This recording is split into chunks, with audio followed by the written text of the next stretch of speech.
street, Starz. We are the streets. Make sure you ring that bell and subscribe to get the latest interviews and music videos. Real life street stars, man. We have Senior Corporal Falin Daniels, man. Welcome to the couch. I do thank you for pulling up on us. Thank you for having me. For those that are watching at home, I do want you to give your introduction as far as, once again, your name, your rank, and just where you're from. Okay. My name is Falin. I'm from Dallas. I grew up a little bit in Tyler, Texas also for about 5-6 years. I'm a senior corporal. I've been a Dallas police officer for 10 years now. And what are the ranks as far as, you know, when you're senior corporal, what are the ranks below you, ranks above you? Okay. You start out as a PO, just a regular police officer, and then promote to senior corporal, then to sergeant, lieutenant, major, deputy chief. Definitely. And did you start off in the force in Dallas, or were you somewhere? Were you in Tyler? Did you come here? No, I moved to Tyler when I was 10, and I came back when I was 15. I'm close to 16, and ever since then I've been in Dallas. Dallas is the only department that I've worked for.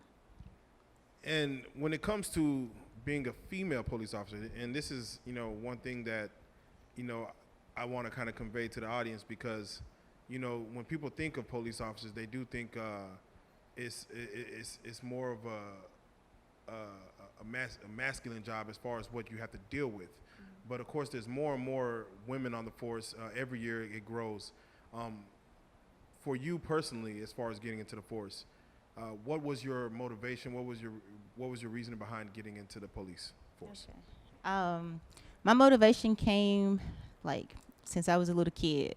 Really? I've always wanted to be a police officer, yeah. I mean, was it on TV or something? You watching a movie or something? Bad No, Boys? That was part of my upbringing. Police were in my life a lot. Okay, so your family, or just, was no. it your family or just in your life as far as around in you? my life, because 911 was called. I see, I see. So I just grew to actually like officers. At one point, I don't know, even today, I feel like there's no greater profession. You know, of course, you have doctors, you got all of that, but to be a police officer and for what it stands for, that always just stayed dear to me. So I want to be police. And for the deaf, dumb, stupid person sitting at home, is it hard to become a police officer, would you say?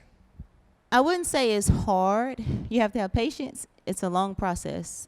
It's not just fill out an application and wait for an interview. Yeah. So the background investigation is kind of case by case. Mine may take longer than yours, because what goes into account with that is how many places you've lived, how many schools you went to, because the investigator does a thorough background investigation. So if let's just say you were a military kid and you've lived everywhere, then your process may take longer. And then after that, the physical fitness, just to even have the interview. Right. And then let's just say, okay, now you're hired. The psychological evaluation and so forth and so on. So it's a long process. You mentioned something there when it comes to psych evals. One thing that, you know, with this whole scenario that's going on in the world with Officer Chauvin, George Floyd situation, and just kind of just what's going on with the police officers and police brutality is what they're calling it, and things like that. Even me, myself, I thought, you know, officers should have ongoing, reoccurring psych evaluations, whether every 6 months, whether every year. What are your thoughts on that as far as that being implemented into the police system? Honestly, I feel like it's needed, because just because I'm an officer doesn't mean, you know, I don't have my inner demons or inner battles. I think officers just so embarrassed, maybe, to where they don't take advantage of it, or too afraid of, if I tell this doctor this, is it going to get back to the department? Right. You know, I look at it as, you know, someone who starts the force. And how long have you been on the force now? I've been on 10 years. 10 years. You know, if you start, let's just say you're married, life is great. if you get a divorce and it's, it's a turbulent divorce, I mean, not saying that should change you from being a police officer, but it's good things to know. Yeah. If something outside of this occurs out there that causes something, I don't know. That's just me. I agree with that. When I hired on, I was going through a divorce. So once I did the process, I was still married. Once it was time for me to start the academy, I was going through a divorce. Not just a divorce. I had a civil case and a criminal case open at the same time. So majority of my academy, the 8.5 months that I went to the academy, I was dealing with outside things to where the academy was the least of my worries. At that time, you have some people that come to you, offer an ear or a shoulder. But if you're anything like me, I'm real prideful. So for me, it's, well, I've been down this road my whole life. I'm good. Not really understanding the effects that it was having on me until literally almost 10 years later. No, I mean, like I say, you don't know what's, to me, the police officer is the most scariest job because even when you're in the military, at least you're going into danger. To be on alert at all times. As a police officer, the most simplest house call of whatever could turn into, something else, and you got to kind of be mentally ready for it all, not only physically ready. Now, I do want to ask you, as far as your opinion on the Amber Guyger situation with Botham Jean. That was a female police officer who, just from what I watched as far as her testimony, things of that nature, who went into the wrong apartment is what she felt. She thought she was in her apartment, and then, of course, she thought someone was intruding and opened fire. I do believe, this is just me, so, it's just my opinion. Okay. She was, let's take race out of it. She was a woman, and therefore felt a man was in her apartment. Therefore, her instinct was on defense. It wasn't like, I'm going to wrestle this guy. I'm not going to, not saying a man would do something different, because a man may most likely do something different, but a man does come in, hey, who are you? And, they may go to other things, but her being a woman, going into that scenario, it changes the aspect of things. Just what are your thoughts as far as on that scenario in itself, just from the outside looking in?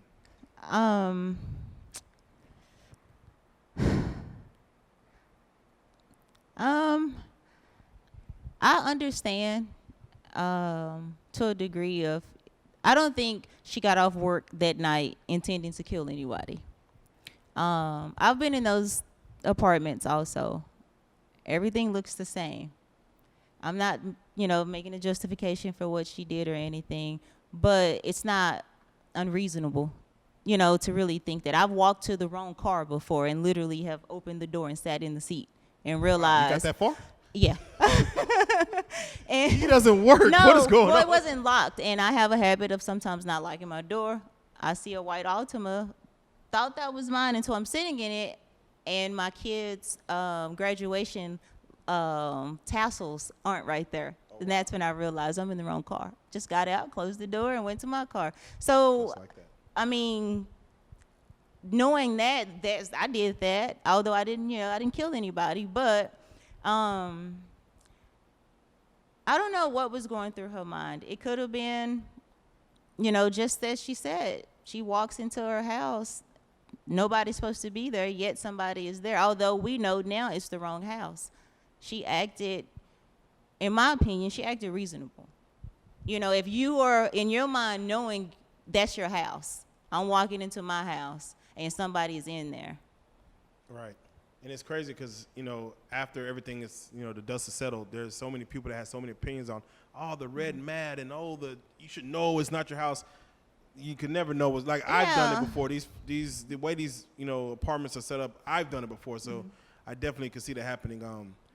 That is another question that I wanted your opinion on as far as, with George Floyd, it is a touchy subject. As far as what happened to George Floyd, have you saw the video in its entirety? Yeah. In your profession, do you feel that Officer Chauvin intended to kill George Floyd? In my opinion, intended to kill. Intended to kill. I don't think he intended to kill him. Had he known being on this man's neck like that was going to kill him, he maybe wouldn't have done that. Not knowing I'm killing him and I'm being recorded at the same time. So that's why I say I don't think that was his intent. Right. I think it was more of him showing him who was in charge. And with, people in the background telling him what he needed to do, get up off of him. I think it just became that you're not going to tell me what to do. So therefore, I'm just going to stay on him. I think he was wrong for that because I can't see the justification in kneeling on him at that point. From, that 8 minutes, he wasn't being combative. He wasn't resisting. He was laying there. So, I've gotten a lot of flack because I personally said that, if it wasn't for the young people recording, telling him to get off, I don't think it would have went that far. And that's what I'm thinking. I think had those people, and I'm not saying, because, it's an excuse, it is but what it is. Had they not been telling him what he better do, right? It was him trying to prove a point, and then not realizing this man isn't lying. Because I've tackled people, I've fought with people. Everybody can't breathe. They'll say that just to get you to get up or reposition. I've just arrested people, put them in the car, and now they can't breathe, and I'm not even on them. So I just don't think that he really believed that George couldn't breathe. If you 10 years in the force, and let's say your superior is in the same position, do you personally, for you, no matter the race that's on the floor, do you have the empathy, I would say, to do something, or do you feel like it's your superior, he knows what he's doing, we're just going to play this out? Like, what does the mentality go for you personally? For me, well, I'm a very forceful officer. So I kind of stay in trouble because of my mouth. So I know that those other two officers were rookies. So I'm not going to say I was as forceful at that point in time as I am now. Because at that time, you just going with the motion. You don't really know why and what. You just kind of doing it because that's what you're taught. But with 10 years on, and had I saw that or been there, I would have made him, get off of him. What are your thoughts as far as just what's going on? I mean, this is something that we haven't seen in America. I mean, I know the 92 riots was, what they were. That lasted for 6 days or so. But this is something different. This is not only, the black community, but this is technically not only all races, but all over the world. They're protesting, they're screaming for George Floyd. What are your thoughts when you see like the whole world going against technically police, what they call police brutality? What are your thoughts personally? Because you're on that side of the fence where, the microscope is on you. I agree with some of it, and then there's things about it that I don't agree with. As in, do I think there's systemic injustice, inequality? Yes. Do I think some officers do look at color? Yes. I don't think every officer does that, though. And the way it's being portrayed is every time a black man is killed by an officer, it's a race thing. Then if they so happen to both be black, then it turns into a police brutality thing. I don't think that every time it should be categorized as such. So, but as far as the worldwide protest, I have no problem with protests. It's the riots that wasn't peaceful. And I totally disagree with that. Everybody has their justification or their explanation on why people riot. No. What I saw out there every night, even on my off nights, can't be just the people that were doing the most outcry, if you want to call it an outcry, which to me it was just noise. For the ones that were doing the most of that was the group of, let's just say if I have to give an age range, 17 to about maybe 23, or let's just say 25. None of them have experienced any of that. And those were the ones that we were dealing with that night, or all those nights. Right. And just to hear them, I'm a sellout. I'm working for the white man, or I'm the yard, nigga, or whatever. I'm just looking, and then to look at the ones that are calling me this. I have this thing, you can judge a book by its cover. And so I'm looking at them, and in my mind, so I'm supposed to be where you are. I'm not. They were asking, drop your badge, quit right now. Yeah, I'm a sellout. Oh, I know better. I shouldn't. And I'm just looking at, for the ones that are saying this, and do what? What job do you have to go to in the morning? Very true. So I'm one of those people, wrong is wrong, right is right. I think some of this stuff is exaggerated to a degree. Although I understand, I believe it's there. Of course, there's racism. But I think it's just, some of it is just overly exaggerated. Yeah, no, I think the media glamorize, anarchy, and just get crazy. And, I feel like, honestly, this is my opinion again. I feel like none of that would happen without the corona quarantine and then telling everyone that you can't go outside technically without a mask and gloves on. Because that just asks for, civil, like, you're saying I could go in a bank with a mask and gloves? I think I will. Not that kind of mask. But that's what people are wearing. I could go outside with a hood, a mask, and gloves on, and no one's going to say nothing. Like, a lot of people are waiting for that type scenario to happen. Yeah. I'm just letting you know. So, and I get you're crammed in the house for since March. Right. It's a long time, but Shouldn't for be the that ones that did the riots, okay, what did you just accomplish though? You were in the house because you couldn't go anywhere. You're able to go somewhere, and then you destroy your entertainment. So it didn't make sense. Yeah, it's mind blowing when I see it. Yeah. It's mind blowing when I see it. I do want you to, for the young ladies sitting at home that do want to get in your profession, that, like you said, do have interaction with police officers, and, maybe you want to pursue the career. Let them know as far as just what benefits, for you emotionally, that you get from doing this job. Just go ahead and praise yourself for a second, if you don't mind. For the little girls, young women out there that grew up anything like I did, as far as my mom's on drugs, my dad was in prison, I was in foster care, you name it, it happened. So to live that type of life, and for me to still believe that I could have more, be better. And that's my mission, my goal. I have 2 daughters. Did I imagine having 2 daughters and divorced? No. But my ex-husband was abusive. So, that's kind of the cards I'm dealt.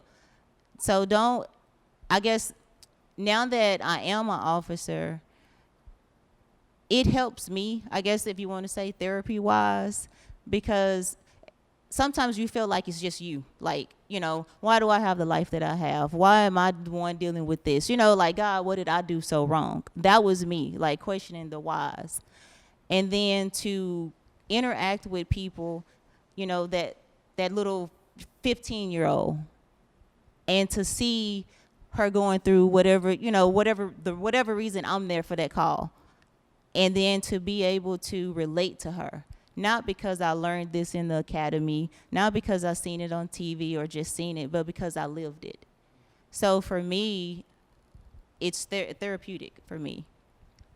No, definitely. And I gotta ask, do you ever get that? I got stopped by a lady cop. Woo, woo, woo, woo. Do you ever get that? I do, especially when that song first came out. I know. I get it. Like, I just ignore it. I just keep walking or keep whatever I'm doing. I keep doing it. I hear you. Yeah. I hear you. Man, for those that do want to follow you, man, hell, I don't know wherever you patrol or if you're ever out there, tell them how to follow you on the social medias or just where you're at. Social media, it's Falin Daniels, just my name, and I'm on Instagram, and it's Fal_life, and that's about all the social media I'm on. I'm more so on Facebook. Yeah, and I patrol Central, which is like Deep Ellum area. Which is that tough for you or? No, it used to be different. I want to say about 15 years ago. It used to be. And see, I came from South Central. So I came from down south. Okay. And so this was a shock for me coming up this way. I have no intent on going any further north. I hear you. Yeah, it's getting used to. Okay. There you go. Well, you're here. Do you have any shout outs you want to give? Any shout outs to any influences that? Just to my daughters, Kayla and Kelsey. That's about it. Well, there you go, man. Officer Corporal Falin, I do appreciate you coming through, sitting down, and giving us your take on a lot of things that's going on. I mean, we're definitely going to take it to heart, and your perspective is so important, as far as being on the other side. I think it's so much needed. So, again, you're out there, you're on the streets, so, you are a real life street star. We definitely salute you. Thank you. Thank you.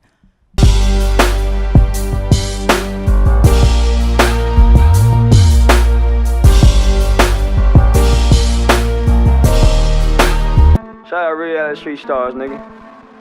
Moolah. Hey.